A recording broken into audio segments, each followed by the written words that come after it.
Salut à tous, bienvenue dans cette nouvelle vidéo. On va rigoler avec Nono. Salut Nono. Salut Sacha. Alors Nono, première info qui pourrait être une blague, mais ça n'est pas une blague.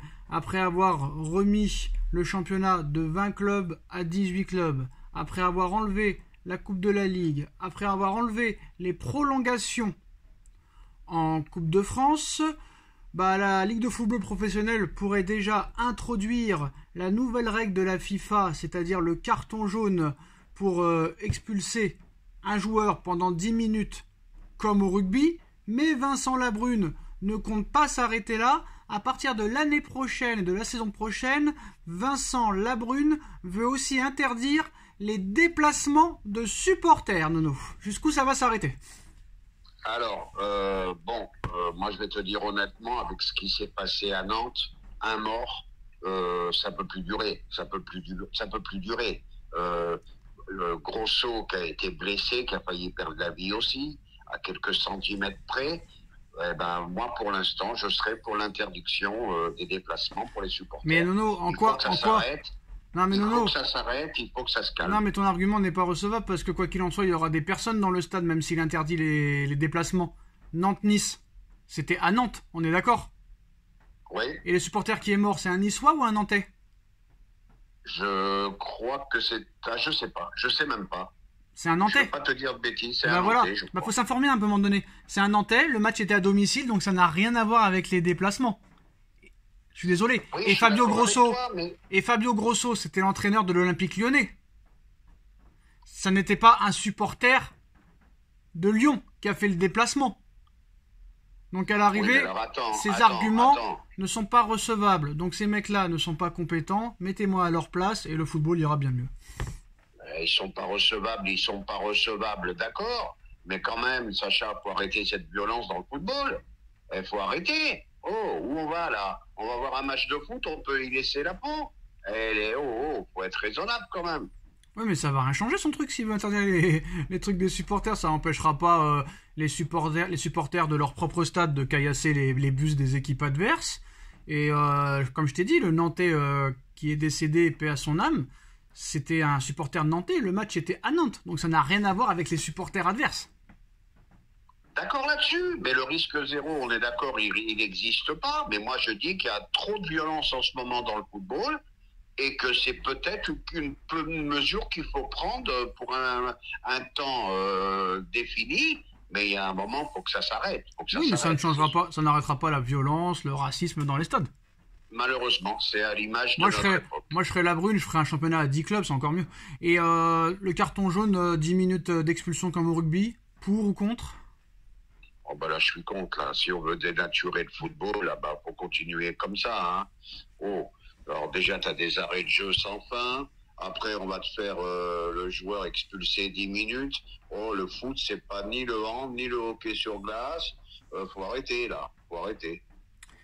Alors, bon, pour le match contre le Borussia Dortmund, Fabian Ruiz, Warren Zaïre-Emery, Ousmane Dembélé sont d'ores et déjà forfaits. Peut-être d'autres blessures à venir.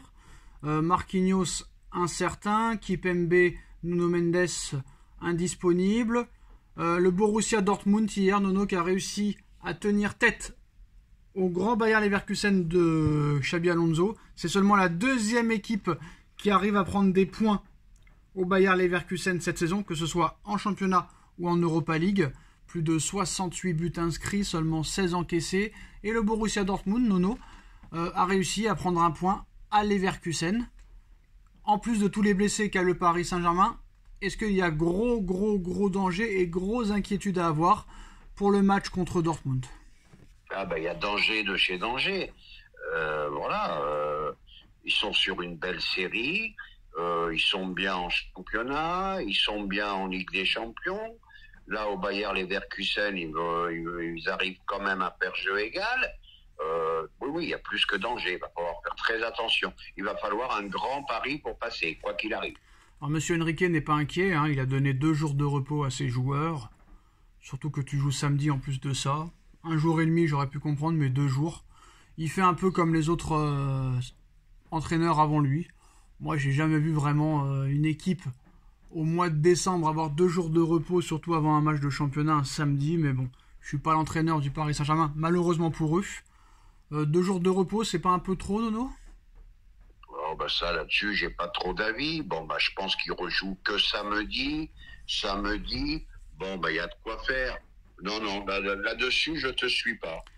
Bah, samedi, ça me dit rien, Nono. En tout cas, l'information du jour, Nono, c'est que le Paris Saint-Germain veut recruter Mike Maignan et le faire revenir au Paris Saint-Germain. Mike Maignan qui est en discussion pour prolonger avec l'AC Milan, mais l'AC Milan fait face à de gros ennuis financiers. Et en plus de ça, l'AC Milan va se faire éliminer dès les poules de Ligue des Champions. Le PSG est à l'affût pour recruter Mike Maignan au cas où les négociations pour sa prolongation à l'AC Milan échouent. Alors c'est un dossier compliqué et complexe. Chelsea, Manchester United et le Bayern de Munich sont là également sur le coup. Est-ce une bonne idée de faire revenir Mike Maignan au Paris Saint-Germain? Surtout que tu l'avais gratuit il y a quelques années. Et comme d'habitude, voilà, on revient à la case départ. Les pépites du PSG, éventuellement, qui pourraient revenir, coûtent cher. Bon, bah ça, c'est un autre problème. Bon, bah Maignan, bonne idée, oui, bien sûr, mais bonne idée à une seule condition, qu'on se retrouve pas encore avec une guerre de 2 gardiens. Maignan, oui, mais il faut que Donnarumma s'en aille. Tu peux pas avoir 2 gardiens de ce niveau-là dans le même club, c'est impossible. Ah, Donnarumma, c'est un grand artiste, Nono. Attention. On va pas revenir sur les erreurs qu'il fait. C'est malgré tout un gardien international. Bah oui. Mais tu peux. Oui, mais on a vécu quand même pas mal de problèmes un gardien, avec l'histoire des gardiens. Un gardien international d'une équipe qui n'a pas participé à la Coupe du Monde depuis 2014. Qui a gagné l'Euro quand même. Ouais, mais qui s'est fait éliminer 2 fois contre la Macédoine. Puis il repense à la faute qu'il fait, toutes les fautes qu'il a commises, c'est énormissime. Navas n'a jamais fait autant de bourdes quand il était au Paris Saint-Germain, mais bon, continuer à défendre l'indéfendable. C'est comme ça, les supporters parisiens, jamais avancé. On ne défend pas l'indéfendable, tu n'écoutes pas. Vous avez fracassé, vous avez fracassé Sirigu, vous avez fracassé Trapp, vous avez fracassé Areola, vous avez fracassé Buffon, vous avez fracassé Navas, maintenant vous fracassez Donnarumma, et le prochain sera fracassé aussi malheureusement. Bon, pour ou contre, concrètement? Maignan pour. D'accord. Bon, Paris aussi voudrait profiter de faire aussi coup double, hein, avec Maignan et Théo Hernandez au Paris Saint-Germain. Théo Hernandez au Paris Saint-Germain, pour ou contre? Je suis pour. Très très bon latéral, très très combatif, un combattant, un lutteur. Voilà, c'est le genre de joueur qui manque au PSG encore. Voilà, lui et son frère derrière, ça serait pas mal, hein. Voilà. Eh ben merci Nono, merci pour les infos du jour. Dites-nous en commentaire ce que vous en pensez, on like, on partage, on commente, on s'abonne. Et on se retrouve très vite pour une nouvelle vidéo. Tchuss.